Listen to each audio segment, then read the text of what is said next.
नमस्कार किसान साथियों, स्वागत करते हैं आपको अपने YouTube चैनल रायपुर जिला और राजस्थान मंडी भाव में।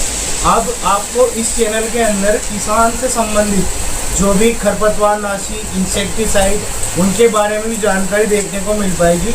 ये हमारी एक नई पहल है और हमसे जुड़े हुए मनीष जी पाटीदार, जिनकी दुकान का नाम है सिद्धि विनायक इंटरप्राइजेज, जो अभी हाल फिलहाल में रायपुर के अंदर है।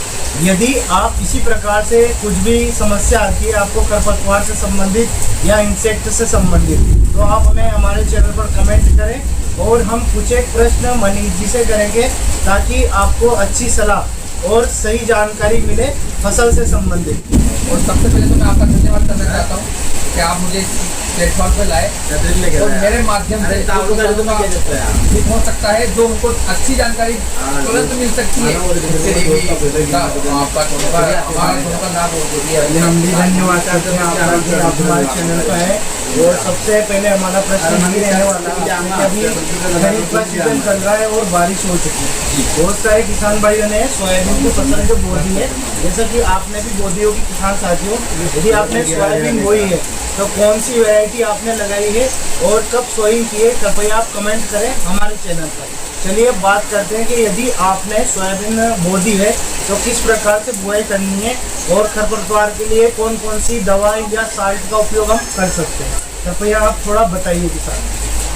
देखिए सर भाई, पहले तो किसान भाई मुख्यतः ये चीज ध्यान रखें कि बुआई से पहले उसको बीज उपचार करना बहुत जरूरी है। बीज उपचार सही रहता है। बीज उपचार के लिए कार्बेंडाजिम मिंकोजेब आता है, बहुत सारी कंपनियां मार्केट में चल रही है।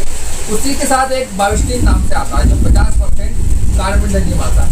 इन दोनों चीज़ों का बीज उपचार किया जाता है। बीज उपचार की दर जो रहती है किसान भाई, 1 किलो बीज के लिए 2 से 2.5 ग्राम पाउडर कार्बेंडाजिम मिंकोजेब या फिर बाविस्टीन ले सकता है। चलिए 1 किलो 2 किलो तो किसान भाई बहुत ही कम यूज करते हैं।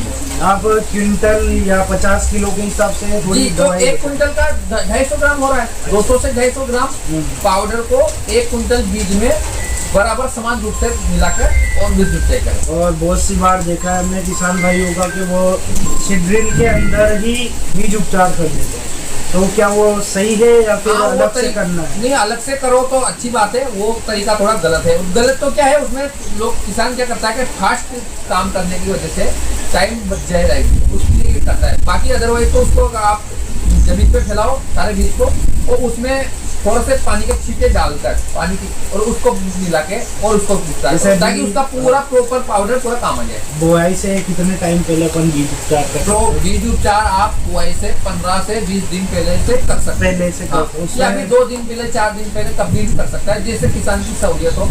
बीज उपचार करने के बाद जूट की बोरी में ही उस बीज को रखें। प्लास्टिक बोरी अलग। किसान भाई इस बात का विशेष ध्यान रखें कि जब आप बीज उपचार कर ले तो उसको जूट की बोरी में ही रखें। जैसा कि हमारे मनीष जी पाटीदार जी ने बताया है, प्लास्टिक कट्टे का आप यूज नहीं करें। क्या है कि उसमें आपकी जो ग्रोथ रहता है, जर्मिनेशन सिस्टम जो रहता है वो उसका प्रभावित होता है, जैसा आपको मनीष जी पाटीदार जी ने बताया। आपसे हमारा अगला प्रश्न रहने वाला है कि किसान भाई ने सोयाबीन की बुआई कर दी, तो उसके बाद उसको खरपतवार के लिए कौन सी दवाई का इस्तेमाल करना चाहिए और उसकी क्या अवधि रहती है? देखिए, खरपतवार की दवाई अभी 72 घंटे की चल रही है। 72 घंटे में 2-3 दवाइयाँ चल रही है। एक तो कोई टाटा कंपनी का चलता है, कोई धानुका का है, बहुत सारी कंपनियां बाजार में है जिनका चल रहा है। तो इनको है कि सोइंग करने के 72 घंटे के अंदर अंदर आप स्प्रे कर सकते हैं। तो इनकी दर है 100 ml प्रति पंप, उस हिसाब से इनका स्प्रे किया जाता है। जैसे कौन कौन सी दवाई है, कुछ साल्ट के आप नाम बता सकते हैं क्या, तो किस प्रकार का साल्ट उनके अंदर रहता है? और जैसे कि अभी किसान भाई ने उसका स्प्रे कर दिया तो अगली जो फसल बोएगा और रबी की, तो उस पर कोई नुकसान रहता है क्या? विशेष तौर पे अगर वो अगली फसल में कोई सी भी बाधा है होता है तो उस पर उसका प्रभाव पड़ता है या नहीं, उसको स्प्रे करना चाहिए या नहीं? प्री इमरजेंस खरपतवार नाशक जो भी होते हैं वो जमीन को नुकसान तो पहुंचाते ही, ये तो अपन सभी को पता है। और बाकी देखा जाए तो इसका एक डाइक्लोरोफोलम आता है 84%, जो चलता है बोगनी और बहुत सारी चोरी पत्तियों की जो प्रजातियां हैं खरपतवार की, उनको रोकने के लिए। एक आता है अमिकस नाम से जो यूपीएल कंपनी निकालती है, एक आता है एफएमसी का अथॉरिटी।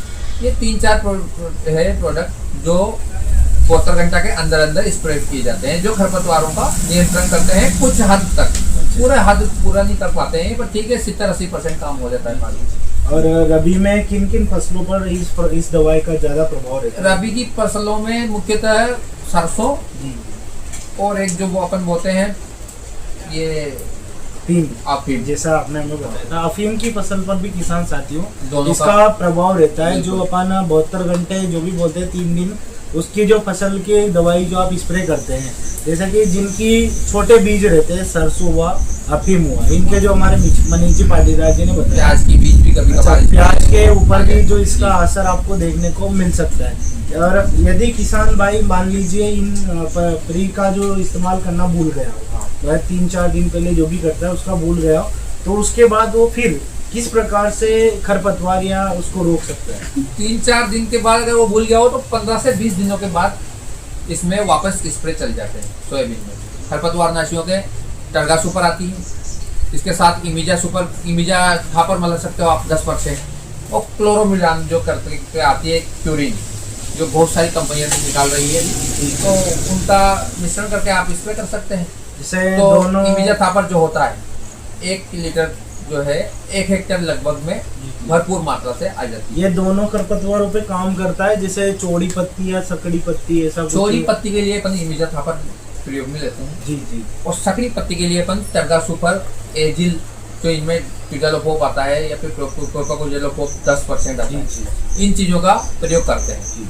अब नई जनरेशन के जो टेक्निकल आ रहे हैं हार्बिसाइड में, वो नए आगे हैं, जैसे टाटा और यूपीएल कंपनी ने निकाला है क्लोथिडियम करके एक, तो क्लोथिडियम जो 25% आता है, वो सकड़ी पत्ती के लिए बहुत ही जोरदार और बहुत ही बेस्ट आखिरी उपचार है। चलिए, किसी ने मान लीजिए 1 लीटर या आधा लीटर जो भी एक खरपतवार नाशी दिया है, उसको किसान भाई किस प्रकार से स्प्रे करे, कितनी मात्रा दवाई की ले या कितना पानी ले और कितना उसको स्प्रे करे, उसके बारे में आप थोड़ा बहुत हमारे किसान भाई को बताइए। देखिए 1 लीटर जो इमिजा थापर किसान ले जाता है उसके 25 पंप बनते हैं, जो करीबन 5 से 5.5-6 बीघे में वो स्प्रे कर सकता है। उसके साथ जो क्यूरिन है, क्यूरिन का एक 15 ग्राम की जो क्लोरोमिलान आती है, वो अगर आप अच्छी कंपनी की लोगे तो 20 से 25 पंप उसके आराम से बन जाते हैं। तो और 20-25 के आसपास का रहता है एक जी बिल्कुल, आपने हमें अच्छी जानकारी दी है। और इसी के साथ टर्गा मिला सकते हैं, बहुत सारे किसान भाई नहीं मिलाते हैं, और बहुत सारे भाई टर्गा या एजिल का भी इसी में ऐड करके स्प्रे करते हैं। ये सब काम 15 से 20 दिन के अंदर। और बहुत सी बार हमने किसान भाइयों से सुना भी है और जानने में भी आया कि दवाई के अंदर वो चिपको का इस्तेमाल करते हैं, तो क्या इन वीट में हो सकता है उनका? हाँ, इसमें भी हो सकता है, पर इसमें तो जो अपन इमिजा थापर जो चल रहा है, लगभग सारी कंपनियों ने इमिजा थापर में स्टिकर साथ में देती है। अच्छा। तो इसलिए अपन को किसान भाई को अलग से खरीदना नहीं पड़ता। अच्छा। स्टिकर उसमें ही आता है चिपको। और किस प्रकार से विशेष ध्यान रखना चाहिए दवाई से रिलेटेड? या दवाई का घोल बनाते समय घोल को साफ पानी में बनाएं, और उसकी जो दुकानदार जो बताएगा उसी अनुसार, उसी अनुशंसा के अनुपात में 10 या 15 गिलास जो भी वो लेना है उसको दवाई में ऐड करके जो बताया गया है उसी हिसाब से अनुपात बनाएं, पर सिर्फ साफ पानी का ही प्रयोग करें, तभी जाके रिजल्ट भरपूर जो हाँ किसान भाइयों इस चीज का विशेष ध्यान रखें कि जब आपकी फसल अगर आप दवाई स्प्रे कर रहे हो तो बिल्कुल ही साफ पानी का यूज करें, क्योंकि आपकी फसल में दवाई जल्दी काम करेगी। एक और विशेष प्रश्न जो रहने वाला है कि किसान भाई किस समय उस दवाई का सही उपयोग करे, जैसे कि अभी तेज बारिश हो गई या फिर बिल्कुल भी बारिश नहीं हुई, तो आप हमें थोड़ा बहुत बताइए कि किस टाइम पर उस दवाई का स्प्रे करना सही जो है। खरपतवार नाशक इसका स्प्रे जनरली जैसे ही पानी बंद हुआ या फिर नमी में उपयुक्त नमी ऐसी होनी चाहिए कि मिट्टी का अगर अपन ढेला बनाए और उसका लड्डू बन जाए, ऐसा कुछ मतलब ऐसी गिली हो, मिट्टी में लगभग 70-80% मतलब बुआई की सिचुएशन में रहे। हाँ। अगर मान लीजिए खेत भरा हुआ है पानी से तो नहीं उस टाइम पे नहीं करता। अच्छा, तो भरे हुए पानी में आप कम असर करेगी, पर करेगी तो असर पर वो उसमें किसान भी उसको प्रयोग नहीं कर पाएगा। उसको भी दिक्कत आएगी और बाकी स्प्रे करना भी उसका कोई रिजल्ट इतना ज्यादा नहीं मिल पाएगा। और एक और रहता है कि बोकनी और जो विशेष खरपतवार रहते हैं उनके लिए अलग अलग केमिकल आते हैं या फिर सभी मिक्स में हो जाता है? नहीं, बोकनी का मिक्स में कर सकते हो, और अगर पर्सनल भी करो तो क्लोरोमरान जो करके आती है प्यूरिन, वो ये बोकनी का सर्वश्रेष्ठ और सबसे सस्ता और सबसे सटीक इलाज। जो प्यूरिन आती है उसका घोल बनाओ, 20 पंप का बनाओ या 25 पंप का बना सकते हो। वो टंकी के ऊपर है, 15 लीटर की टंकी भी रखते हैं किसान भाई, या 30 लीटर की टंकी रखते हैं, और उसके बाद 15-25 लीटर की टंकी है। तो वो उसको देखना पड़ेगा अपन को कितने लीटर की टंकी है, कितने का पंप है, उस हिसाब से उसका घोल बनेगा। चलिए किसान भाइयों, इसी के साथ वीडियो का एंड करते हैं। ये हमने केवल और केवल आपको सोयाबीन के अंदर जो खरपतवार नाशी का उपयोग करते हैं उनके बारे में जानकारी दी है। इसके बाद हम एक और वीडियो लेकर आएंगे, उसके अंदर आपको किस प्रकार से सोयाबीन की ग्रोथ बढ़े, प्लस अच्छा फलवार होवे, और प्लस इंसेक्ट या कीड़ों का किस प्रकार से उसका उपयोग कर सके और कौन सी दवाई उसके अंदर स्प्रे करे, साथ ही साथ में जो भी रिलेटेड बीमारी या डिजीज रहेगी उसके बारे में हम अगली वीडियो के अंदर चर्चा करेंगे। आशा करते हैं ये जानकारी आपको अच्छी लगी होगी। यदि आपको कोई सी भी प्रकार की दवा चाहिए हो तो हमारे जो मनीष जी पाटीदार जी हैं, इनकी दुकान रायपुर के अंदर है। किसान साथियों, आप यहां से उचित मूल्य पर दवाई ले सकते हैं। इनकी दुकान का नाम है सिद्धि विनायक इंटरप्राइजेस, जो मुंडला रोड पे पड़ती है। क्लियर जो एड्रेस हमने आपको बताया है। और यदि आप हमारे चैनल पर पहली बार ही जुड़े हैं और इससे रिलेटेड आपको कोई भी प्रश्न करना है तो आप हमें कमेंट करें, आपके कमेंट में उसका सभी उपाय बताए जाएंगे, और साथ ही साथ में सलाह मशवरा भी आपको कमेंट के माध्यम से ही देखने को मिल पाएगा। चलिए, धन्यवाद किसान साथियों।